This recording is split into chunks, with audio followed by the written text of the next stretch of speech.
The Lord gave the word. Great was the company of those who proclaimed it. Day 242. The book of 2 Samuel chapter 2 from verse 18 to chapter 6 verse 11. 2 Samuel chapter 2 from verse 18. Now the three sons of Zeruiah were there, Joab and Abishai and Asahel. And Asahel was as fleet of foot as a wild gazelle. So Asahel pursued Abner, and in going he did not turn to the right hand or to the left from following Abner. Then Abner looked behind him and said, Are you Asahel? He answered, I am. And Abner said to him, Turn aside to your right hand or to your left, and lay hold on one of the young men and take his armor for yourself. But Asahel would not turn aside from following him. So Abner said again to Asahel, Turn aside from following me. Why should I strike you to the ground? How then could I face your brother Joab? However, he refused to turn aside. Therefore Abner struck him in the stomach with the blunt end of the spear, so that the spear came out of his back,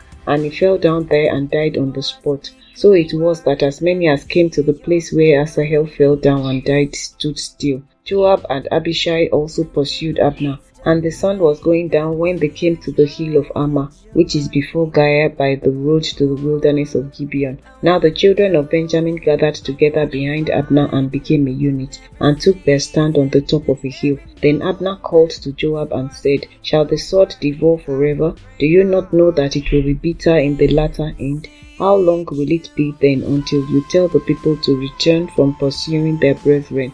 And Joab said, As God lives, unless you had spoken, surely then by morning all the people would have given up pursuing their brethren. So Joab blew a trumpet, and all the people stood still and did not pursue Israel any more, nor did they fight any more. Then Abner and his men went on all that night through the plain, crossed over the Jordan, and went through all Bithron, and they came to Mahanaim. So Joab returned from pursuing Abner, and when he had gathered all the people together, there were missing of David's servants 19 men and Asahel. But the servants of David had struck down of Benjamin and of Abner's men 360 men who died. Then they took up Asahel and buried him in his father's tomb, which was in Bethlehem. And Joab and his men went all night, and they came to Hebron at daybreak. Chapter 3. Now there was long war between the house of Saul and the house of David, but David grew stronger and stronger, and the house of Saul grew weaker and weaker. Sons were born to David in Hebron. His firstborn was Amnon by Ahinoam the Jezreelitess, his second Chileab by Abigail the widow of Nabal the Carmelite, the third Absalom the son of Maacah the daughter of Talmai king of Geshur, the fourth Adonijah the son of Haggith, the fifth Shephatiah the son of Abital, and the sixth Ithream by David's wife Eglah. These were born to David in Hebron. Now it was so, while there was war between the house of Saul and the house of David, that Abner was strengthening his hold on the house of Saul. And Saul had a concubine whose name was Rizpah, the daughter of Aiah. So Ishbosheth said to Abner, Why have you gone into my father's concubine? Then Abner became very angry at the words of Ishbosheth and said, Am I a dog's head that belongs to Judah? Today I show loyalty to the house of Saul your father, to his brothers, and to his friends, and have not delivered you into the hand of David. And you charge me today with a fault concerning this woman. May God do so to Abner, and more also, if I do not do for David as the Lord has sworn to him, to transfer the kingdom from the house of Saul, and set up the throne of David over Israel and over Judah, from Dan to Beersheba. And he could not answer Abner another word, because he feared him. Then Abner sent messengers on his behalf to David, saying, Whose is the land? Saying also, Make your covenant with me, and indeed my hand shall be with you to bring all Israel to you. And David said, Good, I will make a covenant with you. But one thing I require of you, you shall not see my face unless you bring first Michal, Saul's daughter, when you come to see my face. So David sent messengers to Ishbosheth, Saul's son, saying, Give me my wife Michal, whom I betrothed to myself for 100 foreskins of the Philistines. And Ishbosheth sent and took her from her husband, from Paltiel the son of Laish. Then her husband went along with her to Bahurim, weeping behind her. So Abner said to him, Go, return. And he returned. Now Abner had communicated with the elders of Israel, saying, In time past you were seeking for David to be king over you. Now then do it, for the Lord has spoken of David, saying, By the hand of my servant David I will save my people Israel from the hand of the Philistines and the hand of all their enemies. And Abner also spoke in the hearing of Benjamin. Then Abner also went to speak in the hearing of David in Hebron, all that seemed good to Israel and the whole house of Benjamin.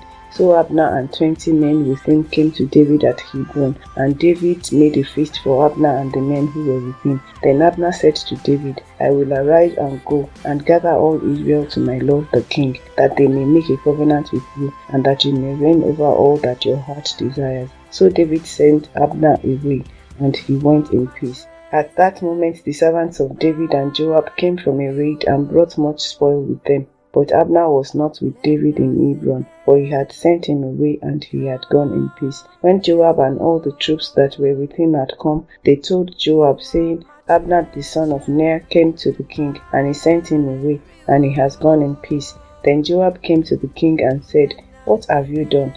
Look, Abner came to you. Why is it that you sent him away, and he has already gone? Surely you realize that Abner the son of Ner came to deceive you, to know your going out and your coming in, and to know all that you are doing. And when Joab had gone from David's presence, he sent messengers after Abner, who brought him back on the well of Sirah. But David did not know it. Now when Abner had returned to Hebron, Joab took him aside in the gate to speak with him privately, and there stabbed him in the stomach, so that he died for the blood of Asahel his brother. Afterward, when David heard it, he said, My kingdom and I are guiltless before the Lord forever of the blood of Abner the son of Ner. Let it rest on the head of Joab and on all his father's house, and let there never fail to be in the house of Joab one who has a discharge or is a leper, who leans on his staff or falls by the sword, or who lacks bread. So Joab and Abishai his brother killed Abner, because he had killed their brother Asahel at Gibeon in the battle.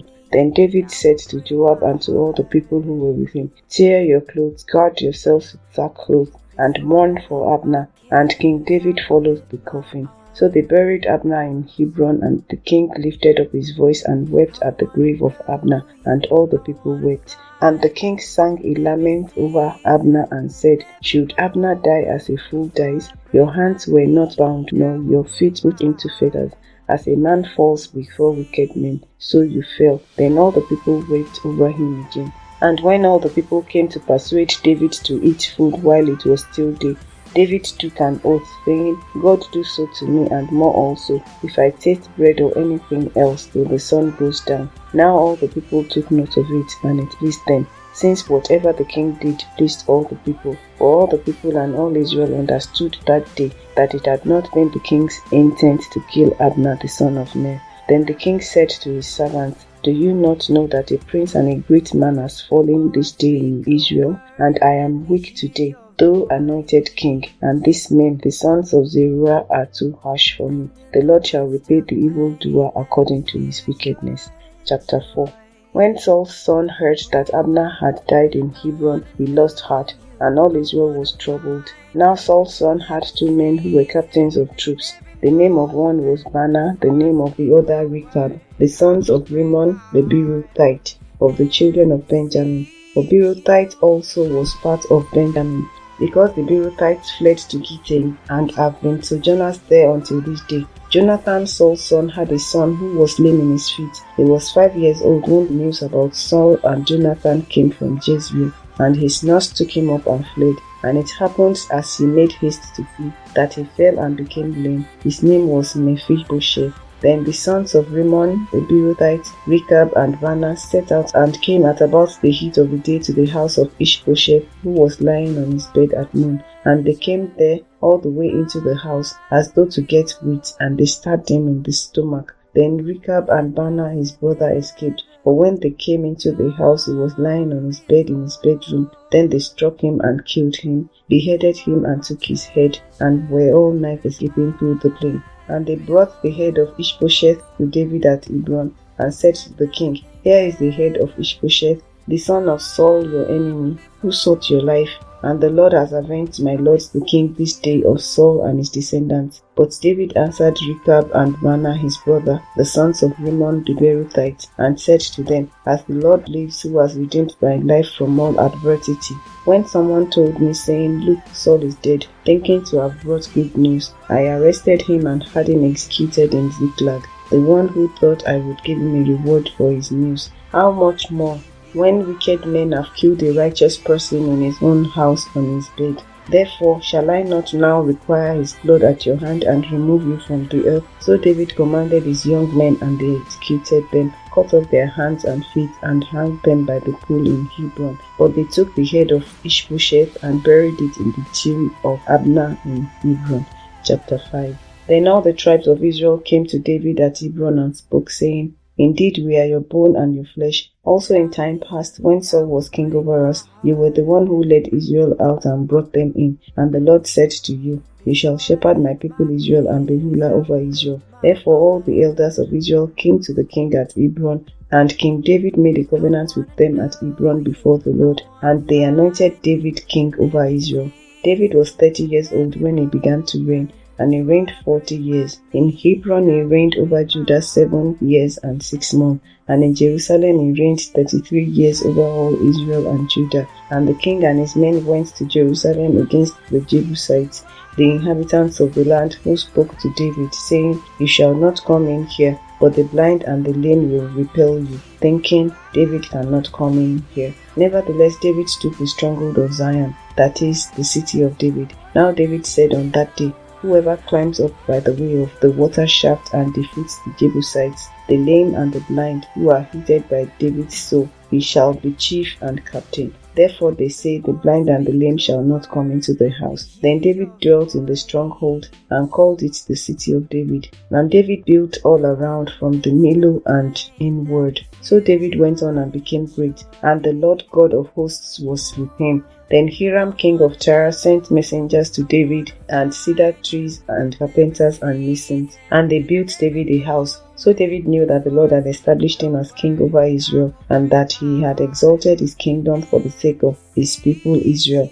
And David took more concubines and wives from Jerusalem after he had come from Hebron. Also more sons and daughters were born to David. Now these are the names of those who were born to him in Jerusalem: Shammua, Shobab, Nathan, Solomon, Iba, Elishua, Nepheg, Japhia, Elishama, Eliada, and Eliphelet. Now when the Philistines heard that they had anointed King David over Israel, all the Philistines went up to search for David, and David heard of it and went down to the stronghold. The Philistines also went and deployed themselves in the valley of Rephaim. So David inquired of the Lord, saying, Shall I go up against the Philistines? Will you deliver them into my hand? And the Lord said to David, Go up, for I will doubtless deliver the Philistines into your hand. So David went to Baal Perazim, and David defeated them there. And he said, The Lord has broken through my enemies before me, like a breakthrough of water. Therefore he called the name of that place Baal Perazim. And they left their images there, and David and his men carried them away.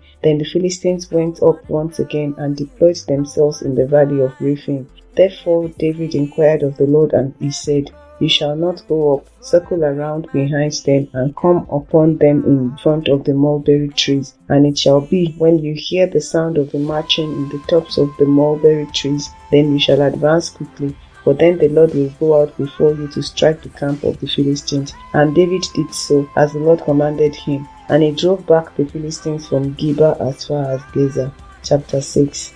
Again David gathered all the choice men of Israel, 30,000. And David arose and went with all the people who were with him from Baal of Judah, to bring up from there the ark of God, whose name is called by the name the Lord of hosts, who dwells between the cherubim. So they set the ark of God on a new cart, and brought it out of the house of Abinadab, who was on the hill.